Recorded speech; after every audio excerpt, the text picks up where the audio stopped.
Today's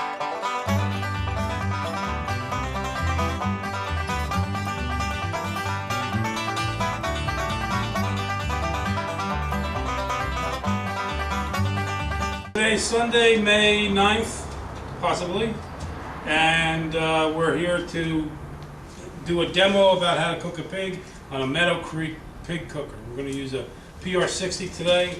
We're the Grill-Billies. I'm Bill Draka, and this is Joe Pino, my partner. We do competition barbecue cooking. We sell Meadow Creek equipment. We rent equipment, and we do some catering. PR60 is Meadow Creek's largest selling product in their line. The unit, besides cooking pigs, can do other large cuts of meat. You can put venison on it, it'll do ribs, brisket, and if you get the accessory, the grilling pan accessory, you can go ahead and cook chicken, hamburgers, hot dogs. So it is not just a pig roaster or smoker, it is also used for all types of meat. The unit, as far as operating it, is very simple. It has top vents on the hood. When they're dampered down, you can adjust your temperatures properly, and it has two vents on the firebox. Now we'll go out and we'll take a look at the PR60. Meadow Creek PR60. The unit is designed with 3/16 steel. With steel construction, 3/16 gives you a good even heat. Easy to adjust your temperatures, as I said before, with your hood vents and your firebox vents. Now this unit also comes in a 72-inch model, both the same as this, like a patio, or you can get trailer units.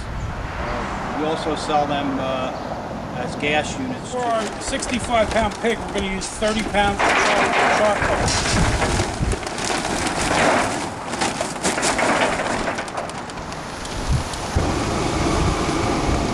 This is a weed burner, and this is how we're going to start our charcoal. We do not use lighter fluid. We feel it gives a taste to the meat, whatever meat you're cooking. You can also use a chimney starter, which Joe has one that's a chimney starter. That works just as well, but this is faster. And we will let this come to temperature probably about a half an hour. We'll have these lit and white and ready to go. This is a 70-pound pig. We picked this up yesterday. We use, as a rule of thumb, for serving, basically a pound a person when you're ordering a pig. So this pig here, if you had no other meats on the menu, this would serve about 70 people. Now that's a mixed crowd. If you have all big boys, you may want to go a little higher, another quarter pound or so on the weight. If you have other meats, you want to cut back a little bit on the weight of the pig. So today we're serving a group of 70. We're going to prepare our injection for the pig. We're going to use a little splash of apple cider vinegar,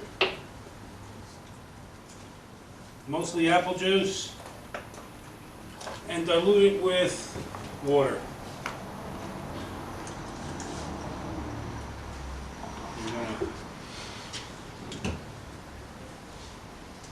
Dr. Joe is going to do the injection.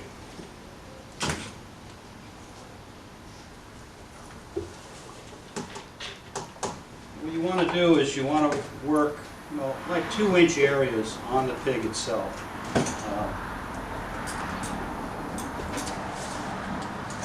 The hindquarters will obviously take most of the injection. You want to just pierce the skin and get maybe a ½ inch down or 3/4 of an inch down into the meat. Otherwise, you're going to shoot it out the other side. The injection will add moisture to the meat. If you incorporate some of your favorite spices or rubs into it, it'll also impart some taste to the meat. We primarily do it to keep the meat moist. So you would go over the entire pig this way. The body cavity is a little tough to inject around the rib cage because it's It's not quite as meaty as the hindquarters are. Now, how much injection to use? Well, you can inject into as long as the meat accepts it. It's the same process we use when we do pork butts and briskets.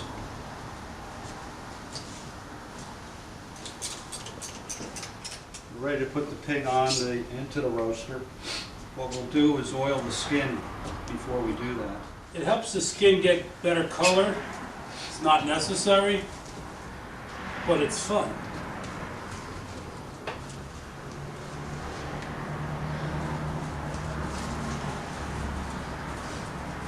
I was a masseuse on a cruise line for a long time, and this is where I learned this technique. It's for older ladies. You did a lot of pigs then. Okay. And the porky's going on the grate. Season it lightly with some salt. The oil and the seasoning is good for cracklings. Some people enjoy the cracklings, which is the skin. And after the salt, we're going to put a little garlic, granulated garlic, and some black pepper. Some people, like other spices, by all means, use what you like. Reached our target temperature. We're at 325. We want to cook the pig at 300, but it's a big piece of meat, so we'll let it go up to 325. At this point, you want to distribute the coals through the firebox evenly.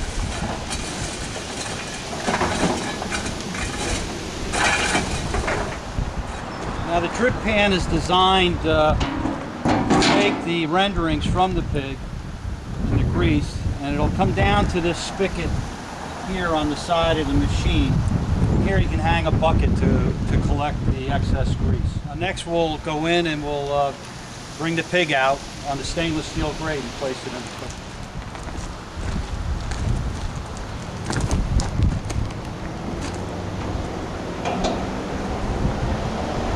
What you can do as you distribute the coals, we did this, but you can also do it before the drip pan goes in. You could add a couple pieces of wood to give you some of the smoke flavor.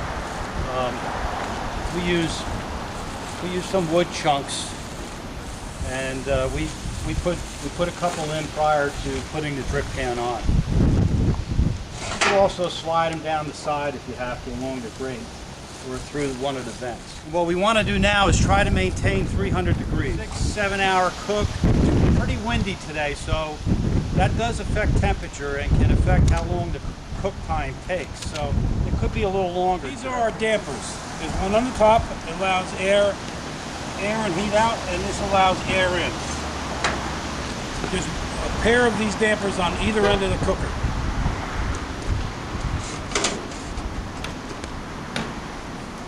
The pig is ready. It's been 6.5 hours. We're going to take the temperature just to prove that it's done. Joe is in charge of poking. We're using a thermopen. This is an instant read thermometer.